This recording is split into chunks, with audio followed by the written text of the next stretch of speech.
Hi అండి. ఒక చిన్న మినీ వ్లాగ్. ఈ వ్లాగ్ వచ్చి ట్యూస్డే మార్నింగ్ అనమాట. మార్నింగ్ బ్రేక్ఫాస్ట్ కింద దోశ అయితే ప్రిపేర్ చేశాను. దానికి కాంబినేషన్ చట్నీ వచ్చి నేను పుదీనా చట్నీ అయితే ప్రిపేర్ చేశాను. చట్నీ అయితే బాగా వచ్చింది. మా పాపకి టిఫిన్ పెట్టేసి స్కూల్కి రెడీ చేసి పంపించేస్తున్నాను అనమాట. తనైతే ఐఫై కొడుతుంది.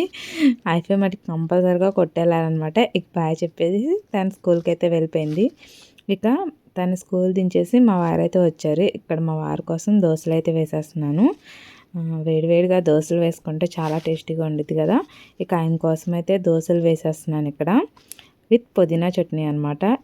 లంచ్కి వచ్చేసి నేను మునగాకు పప్పు అయితే ప్రిపేర్ చేసేస్తున్నాను. ఏంటంటే మా పాపకి 11:30కే లంచ్ బ్రేక్ అనమాట. మాకు దగ్గరగా ఉండిద్ది కదా అని స్కూలు. నేను తనకు వెళ్ళి తినిపిస్తాను. పాలైతే కాగిపోయినాయి. ఇక్కడైతే కాఫీ కలిపించేస్తున్నాను. కాఫీ అయితే తాగేసి మా వారు ఆఫీస్కి వెళ్ళిపోయారు. మీకు కానీ వీడియో నచ్చినట్లయితే please like and subscribe to my channel.